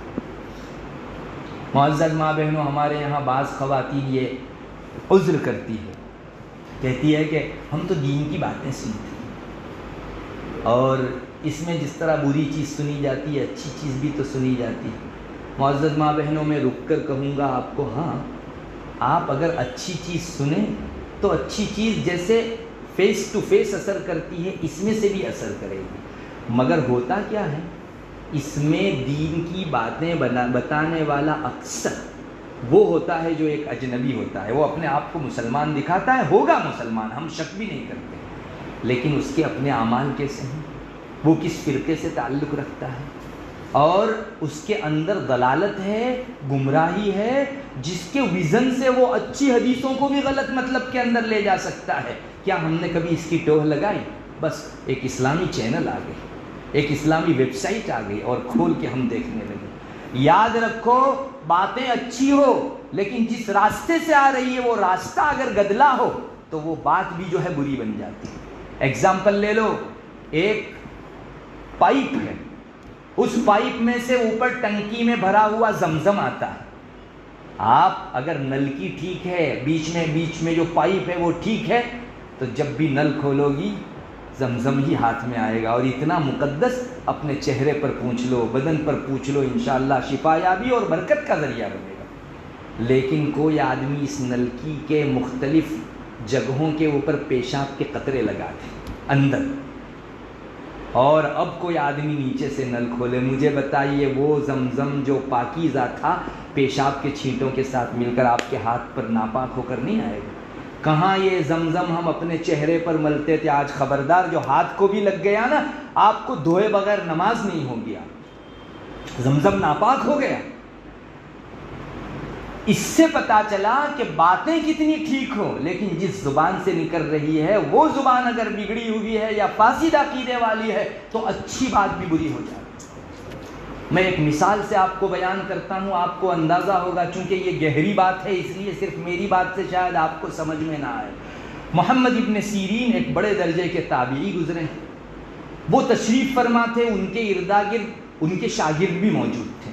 کسی نے دروازے پر آ کر نوک کیا، ان کا ایک خادم اٹھا اور دروازے پر جا کر دیکھا تو کچھ لوگ آئے ہوئے ہیں اور کہنا چاہ رہے تھے کہ ہم فلاں فرقے سے تعلق رکھتے ہیں اور ہم کو محمد ابن سیرین جو تابعی ہیں ان سے ملاقات کرنی. وہ خادم آیا اور اندر جا کر حضرت کو کہا، حضرت کچھ لوگ ملاقات چاہ رہے ہیں آپ کی. کون لوگ ہیں؟ فلاں فرقے سے تعلق رکھنے والے ہیں. حضرت نے فرمایا ان کو گھسیٹ کرنا کہہ دیں، محمد ملنا نہیں چاہتا تم سے. جا کر خادم نے کہا کہ آپ سے ملاقات نہیں چاہتے شیخ. تو انہوں نے کہا حضرت سے درخواست کرو. حضرت ہم کچھ نہیں بولیں گے، آپ کو شاید یہ اندیشہ ہو کہ ہم لوگ آ کر جو ہے وہ دین کی مطلب ہمارے مذہب کی کچھ باتیں اور گمراہ فرقے کی کچھ باتیں اور دعوت کی باتیں کریں گے. کچھ نہیں بولیں گے، صرف چند آیات پڑھ دیں گے اور چلے جائیں گے. اتنی تو درخواست کرو، اتنا موقع دو. خادم آیا اور آ کر محمد ابن سیرین کو کہا حضرت اتنی درخواست ہے کہ 2-4 آیت پڑھ کے اٹھ جائیں گے. فرمایا ان کو ڈبل نہ کہہ دو، ہرگز مجھے تمہارے منہ سے قرآن بھی نہیں سننا، کیونکہ قرآن کی اپنی شفافیت مسلم ہے، لیکن جس زبان سے تم پڑھ رہے ہو وہ زبان برے عقیدے کو بول کر گدلی ہو چکی ہے. اس سے میرے کان میں اگر قرآن بھی جائے گا تو اندھیریوں کے ساتھ جائے گا. میں نہیں چاہتا کہ میرا دل خراب ہو. اس درجہ محمد ابن سیرین جیسا جلیل القدر تابعی تو کان میں دین کی باتیں ایرے غیرے نتو خیرے کی زبانی سننے سے ڈرتا ہے، اور ہم لوگ کسی بھی آدمی کی زبانی دین کی باتیں بڑی آسانی سے ہضم کر لیتے ہیں. کیا اس کا سویٹ پوائزن ہمارے قلوب کو متاثر نہیں کرتا؟ محمد ابن سیرین کا دل بنا بنایا تھا اور وہ اہل دل میں سے تھے، اہل نسبت میں سے تھے. وہ اتنا مضبوط آدمی اپنے دل کے تعلق سے اتنا چوکنا ہو اور ڈرے، اور ہم لوگ کمزور دل والے جس کے اندر ایمان کیسا ہے ہم کو اپنے دل کی خوب خبر ہے. ہم لوگ اتنی آزادی اور دھڑلے سے ہر قسم کی دینی باتیں کسی کے منہ سے بھی آئے سننے تیار ہو جائیں. معزز ماں بہنوں، یہی وہ نقطہ ہے جہاں آ کر سوشل میڈیا نے اپنی جادوگری دکھائی. آپ کو شاید تعجب ہوگا، میرے یہاں ابھی پچھلے 1-2 سالوں کے اندر ایک ماں باپ آئے، انہوں نے کہا ہماری بچی علیاذ باللہ مرتد ہو گئی ہے. کیا ہو گیا؟ ارے وہ ہمارے گھر کے اندر فضائل اعمال کی تعلیم کرتی تھی اور ہمارے گھر میں سب سے زیادہ دینداری کے ساتھ لگاؤ اسی کو تھا. ارے اچانک کیا ہو گیا پھر تمہاری بچی مرتد ہو گئی؟ اس کو نرس بنا کر کسی اسپتال کے اندر انہوں نے جو ہے کام کے لیے بھیجا. اب جن کے دلوں میں کفر ہے، جن کے دلوں میں شرک ہے اور اللہ کی نافرمانی کے وائرس ہیں، انہی کے ساتھ دن بھر اٹھنا بیٹھنا، انہی کی باتوں کو کان کے واسطے سے دل میں ڈالنا. یہ اس بچی کو جو گھر میں سب سے زیادہ دیندار کہی جاتی تھی، نہ صرف فاسق و فاجر بنا دیتی ہے، ایک مرتبہ کافر بنا کر اس کافر کے ساتھ رہنے کے لیے مجبور کر دیتی ہے. چنانچہ ماں باپ رو رہے تھے، کہہ رہے تھے کہ ہم کو ملاقات کے لیے بھی جو ہے منع ہے. پولیس میں اس نے ہمارے خلاف کمپلین لکھوا رکھی ہے کہ میرے ماں باپ آئیں گے میں فون کر دوں گی، یہ مجھ پر حملے کے لیے آئے. کیوں یہ دل کنورٹ ہو گیا اتنا؟ حالانکہ 25-30 سال کی خاتون ممکن ہے ہو، وہ 25 سال تک ماں باپ کا پیار جس نے لیا وہ یکلک ماں باپ کے پیار سے کیوں اپنا دامن چاڑ رہی؟ آخر کون سی جادوگری ہو گئی؟ یہی سوشل میڈیا۔ ارے جو اللہ کی نہیں ہوئی وہ ماں باپ کی کیا ہوگی؟ میری ماں بہنوں، اس قسم کے خطرات سے اور خدشات سے خود اپنے آپ کو بچانا ہے۔ ہماری آنکھوں سے جانے والی چیزوں اور کانوں سے جانے والی چیزوں پر زبردست کڑی نظر رکھنی پڑے گی۔ ہماری اولاد کو ہمارے ہاتھ سے نہیں نکلنے دینا ہے، اور دوسرے گھرانوں کے اندر لڑکیاں مرتد ہو گئی وہ نقشے ہمارے گھروں میں نہیں آنے دینے ہیں۔ تو ڈبل اہتمام کے ساتھ ہمارے بچیوں کے آنکھ اور کان کے واسطے سے جانے والے یہ ویب سائٹ کے اور مختلف ایپسوں کے سینس پر پابندی لگانی ہوگی، ان کی آوازوں پر پابندی لگانی ہوگی، ورنہ پھر یہ ریلا ہمارے پاؤں تلے کسی نہ کسی دن آ سکتا ہے۔ معزز ماں بہنوں، بہت ڈرنے کی ضرورت ہے۔ اللہ کے واسطے ہر چیز نہ دیکھا کرو، ہر چیز نہ سنا کرو، اور اس چیز سے اپنے آپ کو فارغ رکھا کرو۔ مجھے بڑا تعجب ہوتا ہے، خود ہم پر بھی کبھی تعجب ہوتا ہے، یہ چیز ہی ایسی ہے، ایک مرتبہ آپ کھول کر بیٹھی تو آدھا گھنٹہ تو کہیں نہیں گیا، آپ کا کہیں نہیں گیا۔ وقت کی اتنی خانہ خرابی ہوتی ہے، اتنی پامالی ہوتی ہے، مجھے نہیں لگتا کہ شاید دنیا کا کوئی دوسرا آلہ اتنی خانہ خرابی کرتا۔ معزز ماں بہنوں، میں آج اس طرف بھی آپ کو توجہ دلانا چاہوں گا کہ اللہ تبارک و تعالیٰ نے ہم انسانوں کو دو اہم چیزیں دی، اور دونوں اہم چیزوں کا حساب بھی بہت کڑا رکھا۔ آج کی دنیا کے اندر سب سے زیادہ مہنگی دو چیزیں، آج دنیا کی ساری چیزیں سستی ہیں، دنیا خوب بہا دی گئی ہیں، دو چیزیں مہنگی ہیں، ایک تو وقت اور ایک ایمان۔ ان دونوں چیزوں کو آپ کہیں نہیں پائیں گے۔ بازار میں کوئی دکان ایڈریس دے دو جہاں وقت آپ خرید کر لا سکتے ہیں، اور ایمان کی فضا قائم رکھنے کے لیے کوئی کسی جگہ آپ کو اگر کوئی سامان ملتا ہو۔ دو چیزیں نہایت ہی سخت، اور اللہ تبارک و تعالیٰ نے حساب بھی بہت کڑا لیا ان دونوں چیزوں کا۔ ہاں، دنیا کی ساری چیزیں سستی ہیں میری ماں بہنوں، یہ حدیث شریف کی روشنی میں بول رہا ہوں۔ رسول اللہ صلی اللہ علیہ وسلم نے آج سے 1400 سال پہلے کہا تھا دنیا تم پر خوب خوب بہا دی جائے گی۔ آج ہم اس بات کی گواہی دیتے ہیں، صدق رسول اللہ صلی اللہ علیہ وسلم، واقعی دنیا خوب بہا دی گئی ہے۔ چنانچہ پچھلے 10-15 سال پہلے جن گھرانوں کے اندر کھانے کے سانسے پڑتے تھے، آج انہی گھرانوں کے اندر بڑی فراوانی کے ساتھ خوراک ہے، اور ڈسٹ بن کے اندر ہر صبح و شام بہت سارا کھانا ڈال دیا جاتا ہے۔ یقیناً فراوانی ہوگی، اور ارشادات کی روشنی میں ہم کو پتہ چلتا ہے کہ دنیا جوں جوں قیامت سے قریب ہوگی، غربت اٹھتی جائے گی اور مالداری آتی جائے گی۔ فکر دنیا کی نہیں ہے، یہ تو پھیلے گی، اور ہم اس بات کے آج 1400 سال بعد شاہد ہیں۔ صدق رسول اللہ، اللہ کے رسول صلی اللہ علیہ وسلم نے سچ فرمایا تھا کہ دنیا تم پر خوب بہا دی جائے گی، بلکہ آئندہ ایسے بھی دن آنے ہیں جب آپ صلی اللہ علیہ وسلم نے پیشین گوئی فرمائی ہے، ایک آدمی زکوٰۃ لے کر نکلے گا، گھوم گھام کر واپس آ جائے گا، کوئی ایک زکوٰۃ لینے والا نہیں ہوگا۔ ایک آدمی کے پاس جائے گا، وہ کہے گا کہ ارے کل آ جاتا تو میں لے لیتا، کل کوئی آ کر مجھ کو زکوٰۃ دے گا، میرے پاس رکھنے کے لیے جو ہے اب جگہ نہیں ہے، تم لے جاؤ کسی اور کو زکوٰۃ دے دینا۔ یہ دنیا اتنی پھیلنے والی ہے۔ فکر دنیا کی نہیں ہے، فکر ہے ہمارے وقت کی تباہی کی، اور اس زبان کی جس کے ذریعے سے ہم کلمہ شہادت اور ایمان کا اظہار کرتے ہیں۔ ان دو نعمتوں سے اللہ نے نوازا، اس کا حساب بھی بہت کڑا لیا۔ نہیں دیکھا آپ نے، اللہ تبارک و تعالیٰ قرآن کریم میں فرماتے ہیں ما یلفظ من قول الا لدیہ رقیب عتید۔ انسان جو بھی بول منہ میں سے نکالتا ہے، ہمارے لکھنے والے فرشتے فوراً اس کو ٹپکا لیتے ہیں۔ ہم نے صبح سے لے کر اب تک کتنی باتیں بولی، کتنے جملے، کتنے الفاظ اور شبد بولے، ہم کو یاد ہے، لیکن فرشتے نے ٹپکا لیا۔ جو حضرات عربی جانتے ہیں انہیں معلوم ہے، ما یلفظ من قول، کوئی بھی بات ہوگی لکھ لیں گے فرشتے فوراً۔ ہم کو زبان دی جس سے ہم جانوروں سے ممتاز ہیں، تو اس کا حساب بھی اتنا کڑا رکھا۔ اللہ کے ہاں کیوں لکھا جاتا ہے؟ بس خالی پلی لکھا جاتا ہے؟ نہیں، اس کا حساب لینا۔ یہ کیوں بولے تھے؟ کیا اس سے دنیاوی یا اخروی کوئی نفع وابستہ تھا یا بیکار تھا؟ ایک چیز یہ، اور دوسرا وقت ایک ایسی گرامایا چیز ہے، آج ہاڑ ماری اسی کی ہے۔ سب سے زیادہ جس چیز نے ٹربل پیدا کی ہے وہ وقت ہے۔ ارے اولاد کو ہفتوں کے ہفتے ہو جاتے ہیں ماں باپ کو ملنے کے لیے 5 منٹ میسر نہیں. رشتے ناتے کے تقاضوں کو پورا کرنے کے لیے انسان کے پاس سب کچھ ہے, گفٹ دینے کے لیے بڑے بڑے پیسے ہیں, لیکن ان کے لیے وقت نہیں ہے. یہ وقت انسان کو اللہ تبارک و تعالیٰ نے بہت قیمتی دیا ہے, اور اس وقت کا حساب بھی بہت کڑا ہے. اسی لیے جن 5 سوالوں کو پاس کیے بغیر انسان کے قدم آگے نہیں بڑھیں گے, ان میں سے 2 سوال تو وقت کے. جوانی کہاں گزاری, عمر کہاں گزاری.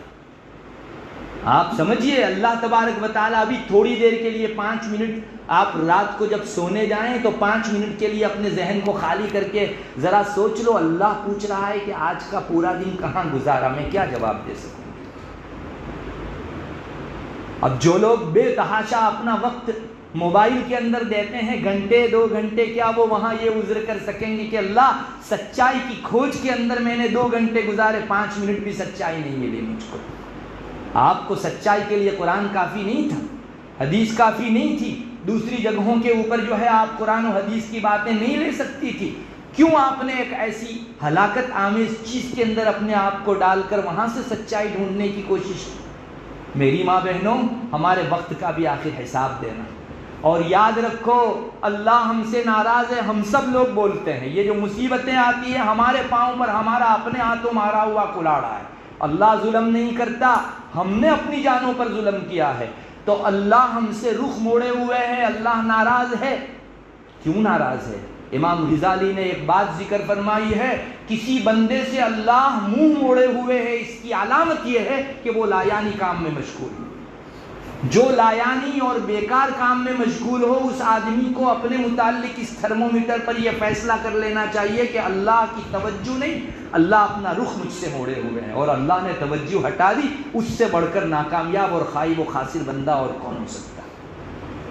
آج موبائل کے اندر ہم لوگ اپنا وقت گھنٹوں کے گھنٹوں ضائع کرتے ہیں. یہ بیکار چیز ہے, لایانی چیز ہے, اور موبائل میں مشغولی کی بنیاد پر اللہ ہماری حفاظت فرمائے. یوں معلوم ہوتا ہے کہ اس حدیث شریف کے آئینے میں تو اللہ اعراض فرما رہا ہے ہم سے, اللہ رخ موڑ رہا ہے, اپنی توجہات, برکات, رحمتوں سے ہم کو جو ہے محروم کر کے دوسری طرف رحمتیں برسا رہا ہے. میری ماں بہنوں, کتنی دھڑلے سے اور کتنی آسانی کے ساتھ ہم لوگ ان بڑے بڑے خطرے والے چیزوں کی طرف پیش قدمی کرتے ہیں, اقدام کرتے ہیں, اس کا ہم کو اندازہ نہیں. میں تو خلاصے کے طور پر کہوں گا, اگر آج اس دنیا کے اندر آپ کو ایمان بچانا ہے, اللہ سے محبت قائم رکھنی ہے, ہمارے دل کی فضا ایمان والی بنانی ہے, کفر والی فضا سے بچانا ہے, حب دنیا سے بچا کر اللہ کی محبت سے دل کو پر کرنا ہے, سوشل میڈیا کے برے استعمال سے بچنا ہوگا اور بچنا ہوگا. اس کے علاوہ اور کوئی چارہ کار نہیں. اور اگر میں نے جو سنگینیاں دکھائی, جو ہلاکت خیزیاں دکھائی, ان کے تناظر میں اگر ہم بے تحاشا ان چیزوں کو برتتے رہیں گے, اللہ ہی ہمارے ایمان کا محافظ. کوئی آدمی گارنٹی نہیں دے سکتا کہ اس کے ایمان کا پنچھی کب اڑ جائے. لہذا خطرے میں نہ ڈالو اپنے آپ کو. ہمارے پیٹ میں تجربے کے لیے ہم زہر نہیں ڈالتے, تجربے کے لیے ان بری چیزوں کو آنکھ اور کان کے واسطے سے اپنے دل میں نہ گزارو. میری ماں بہنوں, یہ بہت مختصر سی معمولی زندگی ہے. دنیا کے اندر ہم کو اس طرح کے واہیات میں اور اس طرح کی لایانی اور بیکار چیزوں میں مشغولی کے لیے نہیں پیدا کیا گیا ہے, بلکہ اللہ کے یہاں کی آخرت کی تیاری کے لیے پیدا کیا گیا. یہ موبائل اگر ہمارے اس وقت کو کھا جاتا ہے جو ہمارا اللہ کمانے کا سب سے بڑا سرمایہ ہے, تو اس سے زیادہ ہمارے اوپر ڈاکہ ڈالنے والا کوئی اور نہیں. وقت کی چوری, چونکہ سب سے گراں مایہ نعمت ہو چکی ہے, اب وقت سب کو دینے کے لیے سب ہے. آپ نے دیکھا ہوگا مدر ڈے کے دن ماں کے حضور بڑی بڑی گفٹیں پیش کرنے والی اولاد تو موجود ہے, لیکن 5 منٹ دینے والی اولاد موجود نہیں ہے. ایک فادر ڈے کے دن والد کو بہت بڑا تحفہ دے کر خوش کر دینا اور وقت سے محروم رکھنا, 2 گول سے محروم رکھنا, یہ کون سی عقل مندی کی بات ہے؟ یہ وقت کی مارا ماری ہی کی بنیاد پر ہے. اس وقت کو ماں باپ کو دیتے ہوئے تو ہم چپک جو ہے دیتے ہیں, اور جب سوشل میڈیا کو دینے کی بات آتی ہے تو بے تحاشا دہانوں کے دہانے وقت کے بہا دیتے ہیں۔ یہ ماں باپ سے بھی بڑھ گئے۔ اللہ کے لیے وقت دینا ہو تو انسان کو 5 منٹ کی نماز جو ہے بھاری لگتی ہے۔ آپ کو شاید اندازہ نہ ہو، امام صاحب نے کبھی 7 منٹ سے بڑھ کر 10 منٹ کر دی تو مصلی اونچے نیچے ہو جاتے ہیں کہ کیوں آج 3 منٹ بڑھ گئی۔ یہی 3 نہیں 300 منٹیں جو ہے ادھر سوشل میڈیا کو دیتے ہوئے اس کو کوئی دریغ نہیں ہوتا۔ کیوں؟ وہ معبود بن گیا ہمارا، اور ہمارے سچے معبود سے ہمارا پیار ختم ہو گیا۔ میری ماں بہنوں، رحم کرو اپنے اوپر، اللہ کے واسطے رحم کرو، ورنہ یہ ریلا ہم کو بہت دور پہنچا دے۔ خلاصہ یہی نکلا، خود اپنی اولاد، نسل و ذریات، اہل خانہ اور فیملی کے ایمان کو محفوظ رکھنا ہو، سوشل میڈیا کے برے استعمال سے، اس کی بری لت سے اپنے آپ کو اور اہل خانہ کو بچانا ہو۔ اس کے بغیر چارہ نہیں ہے۔ میری ماں بہنوں، مزید تجربوں میں اپنی حیات نہ گزارو۔ اب بھی اگر ہم سنبھل گئے ہیں تو ہمارے پاس کچھ سانسیں ہیں جس میں ہم توبہ کر سکتے ہیں۔ اللہ کو راضی نہیں کیا ہے تو ان گھڑیوں میں کر سکتے ہیں، کر لو اس وقت سے پہلے جب آنکھیں بند ہو جائے، سانس رک جائے اور آپ چاہیں تو بھی کچھ نہ کر سکیں، تب کا پچھتانا کچھ کام نہ آئے آپ کو۔ کتنی مرتبہ ہمارے اوپر اللہ تبارک و تعالیٰ کے مختلف حالات نے دستک دی، نوک کیا کہ اب تو سنبھل جاؤ، اور ہر مرتبہ ہم بعد میں سنبھلیں گے یوں کہہ کر ٹالتے رہے۔ اللہ تبارک و تعالیٰ ہمارے اوپر رحم فرمائے۔ بعض روایتوں میں یہ آتا ہے، اللہ کے رسول صلی اللہ علیہ وسلم کچھ اس طرح سے فرماتے ہیں کہ اللہ جو برداشت کر رہا ہے، حلم و بردباری کر رہا ہے، تمہارے گناہوں کو دیکھ کر بھی تم کو سزا نہیں دے رہا ہے، اس سے ہرگز دھوکے میں مت پڑنا، اس لیے کہ جہنم تمہارے جوتے کے تسمے سے بھی زیادہ قریب ہے۔ آپ سمجھتی ہو جوتے کے تسمے، آپ کی چپل کے اوپر پٹی لگی رہتی ہے، یہ پٹی کتنی قریب ہے، آپ ہاتھ لگاؤ، پسارو اور فوراً اس کو پکڑ لو۔ اللہ کے رسول صلی اللہ علیہ وسلم فرماتے ہیں اس سے بھی زیادہ نزدیک ہے جہنم۔ تو کہا آپ یہ سمجھتی ہو کہ میں کل پرسوں ترسوں توبہ کر لوں گی اور سوشل میڈیا سے اپنا دامن بعد میں جھاڑوں گی؟ اتنی نزدیک کی جہنم ایک گھڑی میں ہمارے سامنے آ سکتی ہے۔ یہ ڈرایا جا رہا ہے۔ اللہ تعالیٰ کچھ سزا نہیں دیتا تو اس سے ہرگز دھوکے میں اور غرور میں مت آؤ۔ اللہ تبارک و تعالیٰ سے ڈرتی رہا کرو۔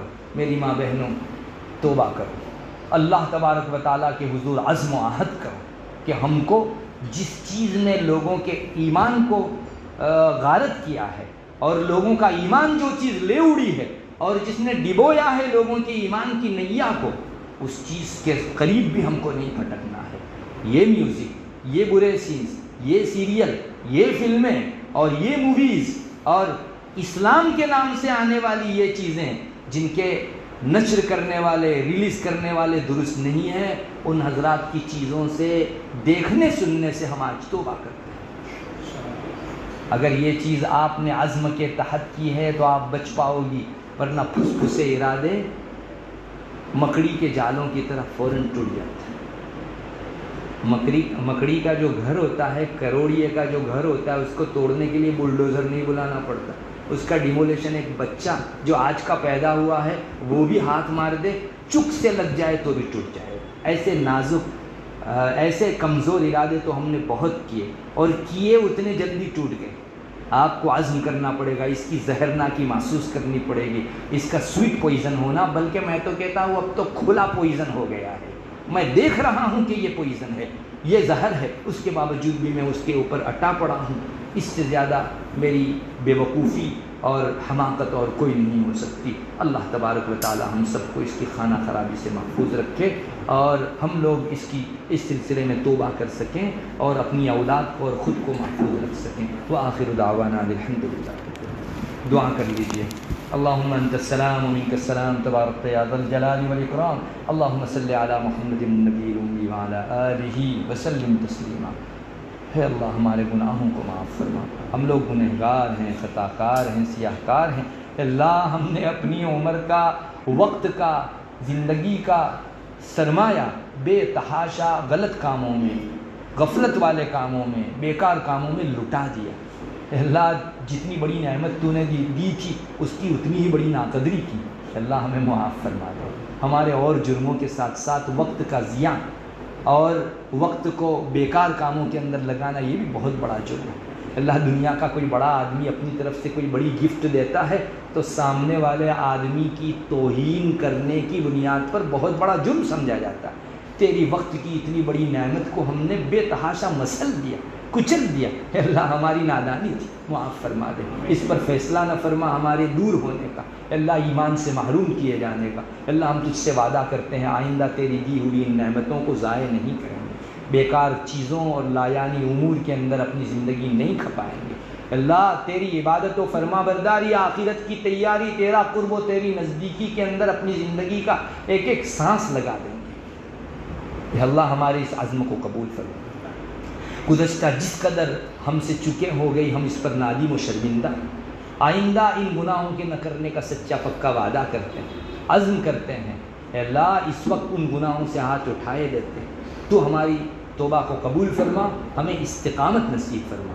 اے اللہ سوشل میڈیا میں دنیا کے شیطانوں نے اور طاغوتوں نے جو برا جال بچھا رکھا ہے ایک ایک مسلمان کی اس سے حفاظت فرما. اے اللہ آج تک جو ہمارے دلوں میں اس کے وائرس گھر کر گئے ہیں آسانی سے ان کا قلعہ کما فرما دے. ایک ایک وائرس کو چن چن کر نکال دے. اللہ کہیں ایسا نہ ہو کہ یہ وائرس دبے پاؤں کسی جگہ بیٹھ جائے اور موت کے موقع سے ہم کو پریشان کرنے دے. اللہ سکرات کی گھڑی نہایت ہی کمزور ہوگی, نہایت ہی نازک ہوگی. ایسے نازک موقع کے اوپر ایمان جیسی بھاری بھرکم چیز کو لے کر تجھ تک پہنچنا ہوگا. یہ وائرس اگر حملہ آور ہو گئے جن کو ہم نے ہی پال پال کر بڑا کیا تھا, اے اللہ ہمارا کوئی نہیں رہے گا اور ہم تو ایمان سے بے بہرا ہو کر اس دنیا سے وہاں آئیں گے. اللہ اس سے ہماری حفاظت فرما دے. اللہ ایمان کی سلامتی اور قلب کے سالم رہنے کی فضا قائم کرنے کی توفیق عطا فرما. قلب لاہی سے ہماری حفاظت فرما, قلب سلیم اپنے فضل خاص سے ہم کو عطا فرما. یا الہ العالمین, جو ہماری بچیاں, جو ہمارے خواتین اور مرد سوشل میڈیا کے یا دوسرے عوامل کی بنیاد پر اپنا ایمان کھو کر کفر کی گھاٹیوں میں جا چکے ہیں ان کی اسلام میں باریابی کے فیصلے فرما. اللہ جن کے دل تیار ہیں اور ایک آندھی آنے کی دیر ہے کہ یہی اسلام کے میدان سے وہ کفر کے میدان میں نظر آئیں, اللہ ان سب کے دلوں کو بھی مضبوط فرما دے. اللہ جو چیز ان کے دلوں کو کمزور کرتی ہے اللہ ایسی کمزور کرنے والے, زخم کرنے والے عناصر سے اور عوامل سے ہماری پوری حفاظت فرما دے. اللہ تو ہمارا ہو جا, ہمیں اپنا بنا لے, ہماری زندگی تیری رضامندی میں گزارنے کی توفیق عطا فرما. اپنے فضل سے تو نے ایمان عطا فرمایا تو ایمان کے بقا کا بھی تو ہی محافظ ہے. اے اللہ ہم تیرے حوالے کرتے ہیں, تیری امان میں آتے ہیں, تیری جوار میں آتے ہیں. بے شک تیری امان سب سے بڑھ کر ہے. اللہ اس میں جو آ گیا محفوظ ہو گیا. اللہ تو ہمارے ایمان کی سلامتی کے فیصلے فرما دے.